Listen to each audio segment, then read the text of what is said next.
বন্ধুরা নমস্কার। দুটো রাজ্যের রাজ্য বিধানসভা নির্বাচন হচ্ছে, কিন্তু মুখোমুখি নরেন্দ্র মোদী এবং রাহুল গান্ধী। একদিকে দেশের প্রধানমন্ত্রী, আর একদিকে দেশের বিরোধী দলনেতা। দুজন সবচেয়ে বড় নেতা কেন মুখোমুখি? কেন কেন্দ্র নির্বাচন না হওয়া সত্ত্বেও দুটো রাজ্যের নির্বাচন জম্মু কাশ্মীর এবং হরিয়ানার, কিন্তু মুখোমুখি দেশের দুজন সবচেয়ে বড় নেতা কেন? কারণ হলো কংগ্রেস দল মূলত রাহুল গান্ধীর নেতৃত্বে লড়াই করছে। রাহুল গান্ধী সামনে থেকে নেতৃত্ব দিচ্ছেন, রাহুল গান্ধী নিজে যাচ্ছেন প্রচারে, রাহুল গান্ধীর চেহারাটাই সেখানে ডোমিনেটিং রোল প্লে করছে। আর বিজেপিতে নরেন্দ্র মোদীর চেহারাটা আগের মতন অতটা ব্যবহার না করলেও নরেন্দ্র মোদীর চেয়ে বড় কোনো নেতা এই মুহূর্ত পর্যন্ত বিজেপিতে নাই। সুতরাং আলটিমেটলি নরেন্দ্র মোদীর নামেই নির্বাচন, আলটিমেটলি নরেন্দ্র মোদীর নেতৃত্বে নির্বাচন।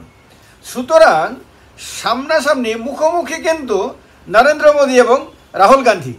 এর মধ্যে এই দুজনের জন্য অত্যন্ত ক্রুশাল, এবং এই নির্বাচনের জয় পরাজয় পরবর্তী নির্বাচনগুলোতে দেশের রাজনীতিতে কতটা পড়বে সেটা নিয়ে আলোচনা করব। ভিডিওটা একদম না টেনে সবটা শুনবেন, কারণ সবটা না শুনলে অনেক কিছু বুঝতে পারবেন না। এই কারণে ভিডিওটা অত্যন্ত ক্রুশাল, অত্যন্ত গুরুত্বপূর্ণ।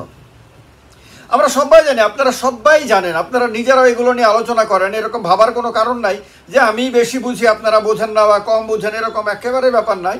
যতটুকু আমি বুঝি আপনারা হয়তো তার চেয়ে অনেক বেশি বোঝেন। তার কারণে আমি যখন কথাগুলি বলি, আপনারা যখন শোনেন মন দিয়ে, তখন আপনারা হয়তো আপনাদের অভিজ্ঞতার সঙ্গে, আপনাদের জ্ঞান বিদ্যা বুদ্ধির সঙ্গে সেই কথাগুলোকে মেলানোর চেষ্টা করেন মাত্র। তো এটা আমি বুঝি, আপনাদের এই অভিজ্ঞতা সম্বন্ধে আমি যথেষ্ট ওয়াকিবহাল। এখন কথা হলো যে এই যে নির্বাচন জম্মু কাশ্মীরে যদি সব কিছু ঠিকঠাক থাকে, তাহলে সেখানে কোনো একটি দল সংখ্যাগরিষ্ঠতা পাবে না। না পিডিপি পাবে, না ন্যাশনাল কনফারেন্স পাবে, না কংগ্রেস পাবে, না বিজেপি পাবে। কোনো দল একক সংখ্যাগরিষ্ঠতা পাবে না। কিন্তু সেখানে এনডিএও বিজয়ী হবে না, বিজেপিও বিজয়ী হবে না। বিজয়ী হওয়ার সম্ভাবনা, ম্যাক্সিমাম পসিবিলিটি হলো ইন্ডিয়া জোটের, অর্থাৎ জোট সরকার হওয়ার সম্ভাবনা আপনার জম্মু কাশ্মীরে প্রবল। এবং সেই জোট হবে বিরোধীদের জোট। কেন্দ্রে কংগ্রেসের নেতৃত্বে হতে পারে, সে ন্যাশনাল কনফারেন্সের নেতৃত্বে হতে পারে, পিডিপির নেতৃত্বে হতে পারে, কিন্তু বিরোধী জোটের সরকার জম্মু কাশ্মীরে হওয়ার সম্ভাবনাই দেখা যাচ্ছে। হরিয়ানাতে বিজেপি 10 বছর ধরে ক্ষমতাসীন, সেখানে কংগ্রেস আগে ক্ষমতায় ছিল একটা সময়। কংগ্রেস বিরোধী দল, প্রধান বিরোধী দল বা একমাত্র সবচেয়ে বড় বিরোধী দল। এই কংগ্রেস হরিয়ানাতে ক্ষমতায় আসবে এটা প্রায় ধরে নিয়েছে সবাই। যদি বিজেপি ক্ষমতায় ফিরতে পারে তাহলে সেটা হবে অ্যাক্সিডেন্ট, পলিটিক্যাল অ্যাক্সিডেন্ট। আর কংগ্রেস যদি ক্ষমতায় আসে সেটা হলো ইনসিডেন্ট। এটা সবাই মেনে নিয়েছে, যার কারণে দেখা যাচ্ছে নরেন্দ্র মোদীর ছবি আগের মতন ব্যবহার করা হচ্ছে না। নরেন্দ্র মোদী আগের মতন প্রচারে যাচ্ছেন না, না জম্মু কাশ্মীরে না হরিয়ানাতে। ওনার নাম যশস্বী প্রধানমন্ত্রী বলে মোদি হ্যায় তো মুমকিন হ্যায়, এই কথাগুলো আর আগের মতো ব্যবহার করা হচ্ছে না। বরং বিজেপির মধ্যে একটা অস্তমিত সূর্যের মতন অবস্থা, বিজেপির মধ্যে অনেকটা সন্ধ্যা সন্ধ্যা ভাব।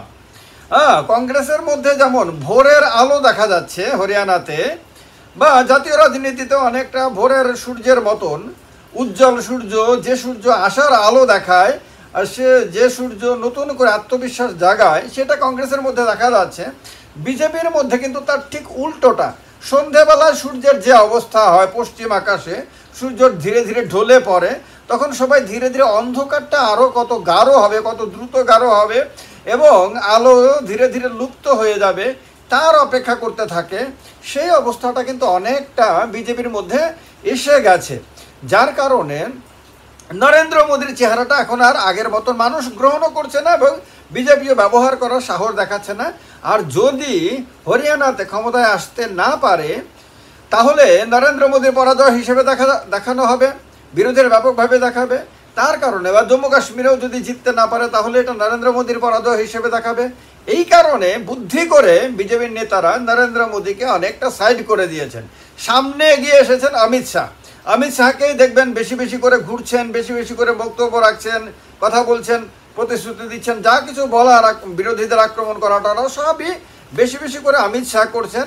অমিত শাহ হেরে গেছে এই কথা বললেও তেমন কোনো বিজেপির ক্ষতি হবে না, কিন্তু মোদি হেরে গেছেন এই কথাটা বললে বিজেপির বিরাট ক্ষতি হবে। আর রাহুল গান্ধী কি করছেন, যেখানে যাচ্ছেন ঘুরিয়ে ফুরিয়ে নরেন্দ্র মোদীকে অ্যাটাক করছেন। কারণ রাহুল গান্ধী জানেন যে বিজেপির কাছে সবেধন নীলমণি হলেন নরেন্দ্র মোদী। সুতরাং নরেন্দ্র মোদীর ভাবমূর্তি যতটা নষ্ট করা যায়, নরেন্দ্র মোদীর ইমেজটাকে যত নিচে নামানো যায়, এবং নরেন্দ্র মোদীর সম্বন্ধে যে ক্রেজ ছিল সেই ক্রেজটা যত আপনার মানে কি করব বলবো পরাজিত করা যায়, ততই কংগ্রেসের লাভ, ততই রাহুল গান্ধীর ইমেজ চমকাবে। এই কারণে এটা খুব সূক্ষ্ম পরিকল্পনার অন্তর্গত এটা হচ্ছে। এখন কি কথা হলো, যদি হরিয়ানাতে বিজেপি জিততে না পারে তাহলে নরেন্দ্র মোদীর যে গ্রহণযোগ্যতা মানে as the leader of the ruling party, এটা আরও অনেক কমে যাবে। লোকসভা নির্বাচনের ফলাফলের পরে এটা অনেক কমেছে। এটা একের পর এক বিরোধী নেতাদের জেল থেকে বেরিয়ে আসার ঘটনার ফলে অনেক কমেছে। এইটা লোকসভাতে একের পর এক বিলে রোলব্যাক করার ঘটনার পরিপ্রেক্ষিতে আরও অনেক কমেছে। এবার যদি হরিয়ানাতে এবং জম্মু কাশ্মীরে বিজেপি ভালো রেজাল্ট করতে না পারে, বিজেপি যদি ক্ষমতা দখল করতে না পারে, তাহলে সেটা আরও কমবে। আর এটা নিশ্চিত যে হরিয়ানাতে বিজেপির হারা মানে কংগ্রেস হয় একা আসবে, না হলে কংগ্রেসের নেতৃত্বে জোট ক্ষমতায় আসবে। তো সুতরাং সেটাকে রাহুল গান্ধীর বিজয় হিসেবে দেখানো হবে, রাহুল গান্ধীর গ্রহণযোগ্যতা বেড়েছে বলে প্রচার করা হবে। আবার জম্মু কাশ্মীরে যদি ইন্ডিয়া জোট ক্ষমতায় আসে, তাহলেও সেক্ষেত্রে রাহুল গান্ধী হবে নির্ণায়ক শক্তি, কারণ রাহুল গান্ধী সবচেয়ে বেশি প্রচার করছে এবং রাহুল গান্ধীর প্রচারে অন্যান্য বিরোধী দলগুলো, ন্যাশনাল কনফারেন্স থেকে শুরু করে অন্যান্য বিরোধী দলগুলো কিন্তু লাভবান হচ্ছে।